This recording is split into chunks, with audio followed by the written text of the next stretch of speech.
I stood with my hands shaking and a phone full of screenshots while my boss tried to humiliate me in front of everyone, unaware I was about to expose her.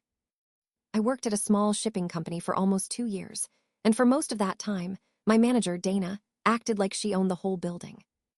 She would walk around with her coffee, heels clicking on the floor, looking for mistakes like it was her favorite hobby. If someone was 5 minutes late, she made a scene. If a box label was crooked, she would stand there staring at it like it had personally insulted her. But she saved the worst treatment for me, because she knew I was the quiet one who usually just swallowed it and kept working. It got bad after I caught one of her favorites, Tyler, taking long breaks and blaming other people for missed orders. I didn't even go to her about it at first. I only mentioned it when she asked why the work was piling up. That was a mistake. After that, she started watching me like I was trying to betray her.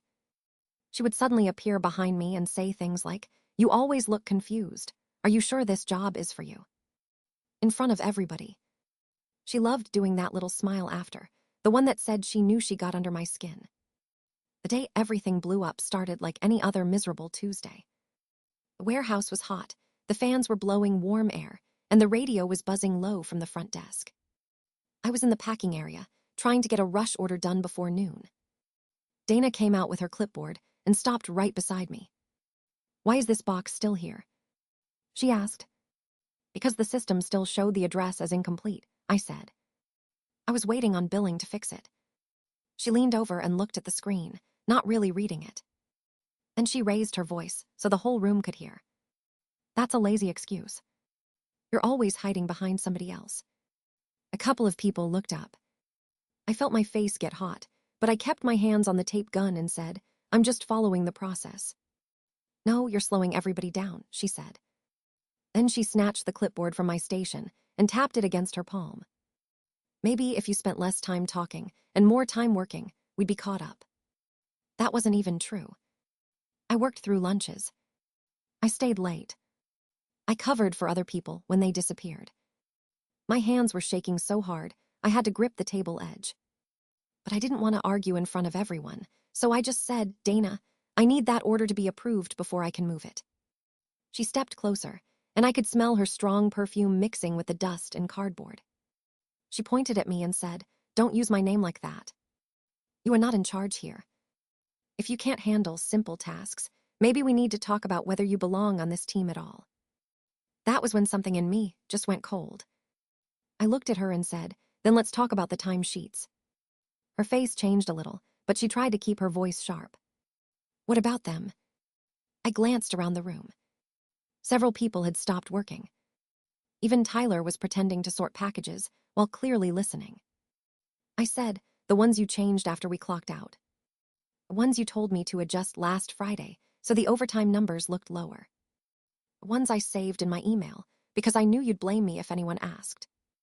The room got so quiet, I could hear the tape machine squeaking in the next aisle. Dana's mouth opened, then shut. For once, she didn't have a quick answer. I pulled out my phone and held it up. I had screenshots, emails, and the message she sent me that said, "Fix the hours before payroll sees them." I had been saving everything for weeks because something in my gut told me I needed proof. Her eyes flicked to the screen, and I saw the color leave her face. "That's private," she snapped, reaching for my phone. I stepped back. "No, it's evidence." One of the guys near the loading dock whispered, "Oh man." I said, "You want to tell everyone I'm lazy? Fine. Tell them why you were asking people to work off the clock. Tell them why Tyler's missing hours got added back, but mine didn't. Tell them why you keep calling me out when I'm the one who stays to finish your mess." Dana's voice got smaller, but she still tried to save face. "You don't understand how this works." I looked straight at her and said, "I understand exactly how it works. You bully the people who won't fight back, and you thought I was one of them."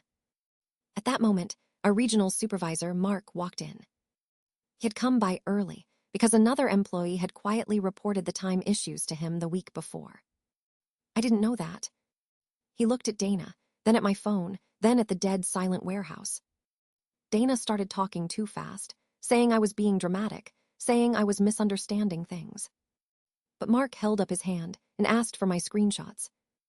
I sent them straight to his email, while Dana stood there with her jaw tight and her fingers clenched around the clipboard. By the end of the day, Mark had pulled her into the office.